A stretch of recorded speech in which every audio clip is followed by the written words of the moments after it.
Hi, welcome back to my channel. It's time for the aftermath where it has finished West Ham United 3, Watford 1 at the London Stadium. I've literally just got in from work and decided to record this before I went to bed, just to get it done as soon as possible. There's a lot to talk about on this game. Oh my goodness, there's so many milestones reached, so many good things from West Ham, and that first half was just, wow, really good.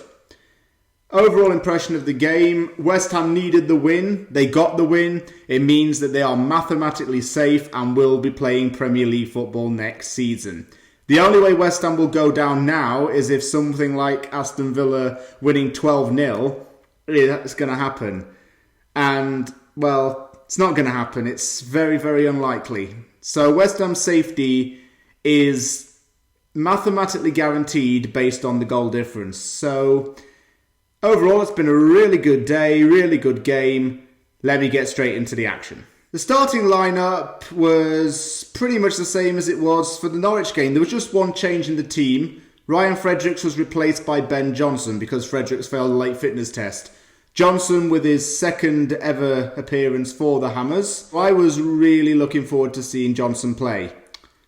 Other than that, Mark Noble started for his 500th appearance as a Hammer, and he's in really good company there, with Alvin Martin, Frank Lampard Sr., Billy Bonds, players like that. So he really is now a true West Ham legend. The only thing that really worried me a little bit was the fact that Ismaila Sarr was going up against Aaron Cresswell. Sarr's very pacey and he's going up against an error-prone left-back, so I was worried that Sarr would literally exploit Cresswell. That was my only concern with the lineup. West Ham needed to get off to a very quick start in the game, and they did so pretty much as soon as I'd sat down really to watch the game. Watford had a bit of a breakdown in communication with their defence. The ball ends up to Mikel Antonio. Ben Foster's trying to get back into position, and whilst he's doing that, Antonio takes a shot, gets it through Foster's legs and scores to make it West Ham 1, Watford 0. And Mikel Antonio's been on fire ever since the restart. He's been talismanic for West Ham. He actually leads goal scorers since the restart. He has 7 goals now, and he's Moyes' main man. The other thing that was impressive was the fact that West Ham then doubled the lead. Jarrod Bowen manages to get a perfect cross in. There's 2 West Ham players in the box. Soucek rises a little bit higher, and he gets his head on it past Ben Foster. It's 2-0 West Ham in the opening 10 minutes. I'm really impressed with Soucek actually, because although he is a defensive midfielder just like Declan Rice and has very similar qualities to Rice, Thomas Soucek likes to be box to box. He's quite attacking minded. I think he is the answer to our box to box midfielder problems. And the best part is, he says that he's going to sign the permanent contract now that West Ham has stayed up. So that's another reason to be happy. Going back onto that goal, he got his head on it. Foster didn't even move. It was 2-0 to West Ham. Things were looking good, but as we know, football's quite unpredictable. Wasn't going to be easy, and it wasn't going to be comfortable. I thought that Watford would fight back in that half. They didn't. In fact, they were quite quiet in the first half. Ismaila Sarr was pocketed. Ogbonna absolutely controlled Sarr. And Troy Deeney was really quiet in the first half as well. So overall, our defenders were doing a good job. Our midfield was doing a good job of holding up the ball. And our forwards were getting the ball past the enemy lines and actually trying to extend the lead. Then came the Declan Rice goal. And oh my goodness, what a beauty. I'm not sure whether he intended it or not. It might have been a cross, it might have been a shot. But either way, the way he curled it, oh my goodness, beautiful strike. And he doesn't score a lot of goals, bear in mind.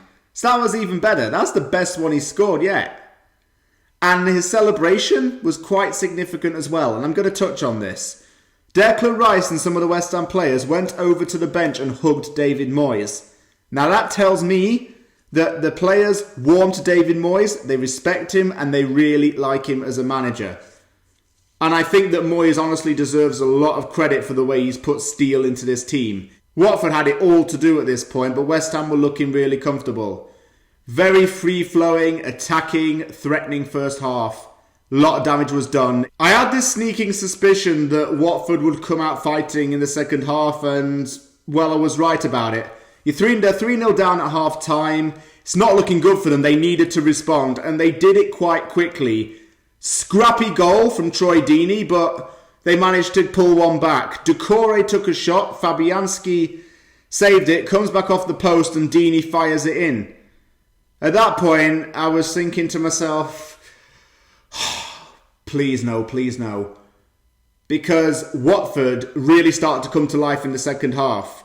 They were making a lot more crosses, they were having more shots, albeit most of which were off target, and they were threatening. I actually was worried at times, because Watford were going forward, and West Ham's defence was really being tested. Ogbonna, Diop, and Johnson in particular were having to be on the toes and clear balls. Ogbonna, whilst I mention his name, he was terrific, particularly in the second half. The way he was marking players, the way he was closing down players. He did a good job in clearing a lot of crosses, as did Diop as well. What I will say is that West Ham just needed to contain Watford for a good 20-30 minutes of the second half, and they would have been fine. And I think that was part of the plan. It was to play one half of very good football, kill them where it hurts, get the job done then, and the second half was just all about containment. And West Ham's players did that very well. Of course, like I say, nerves did kick in a little bit. I was fearing the worst at times, but West Ham held Watford and got the job done. The whole team played for the badge and put in a lot of graft, but there are a few players that definitely need a special mention. Antonio needs a special mention because as far as things are going, he deserves Player of the Month. 7 goals, 1 assist and a hat-trick. I mean, surely he's got to be Player of the Month for that. That's terrific. Noble also joined the 500 club. Ogbonna was my personal man of the match. Ogbonna just absolutely pocketed Sarr and Troy Deeney. As I mentioned earlier, Soucek is that box-to-box midfielder West Ham have needed. He was terrific. Another goal, was working bits in the middle as well. Good passing, good coverage, great game for Thomas Soucek. I'm glad we're getting him on a permanent deal. Pablo Fornals has taken a lot of stick in the last few weeks, but I think that he did really well against Watford. Fornals was getting balls back, he was helping out his forwards. Fornals didn't have a really bad game, I don't think. Ben Johnson also had a pretty good game. He made clearances and closed down wingers. Hilaire came on and added another attacking option. I still think Hilaire has got a lot to offer, and maybe playing alongside Antonio could be something quite dangerous. I will say for Watford, Ben Foster had a really bad game. He was making some bad calls. The fact that he was very static in West Ham's second and third goals was not good. Actually, when Declan Rice curled his effort in, I think I saw Foster go and saying, wow, like that. He was shocked. I'll say Will Hughes had a very bad game for Watford. He didn't really do a hell of a lot. And Ismaila Sarr offered less than what I thought he would. Because I thought that Sarr would exploit our fullbacks. He didn't. He had very little in terms of chances in the second half. I mean, he's put in some crosses, but Fabianski dealt with his effort on target in the first half. Yeah, Watford, we contained them.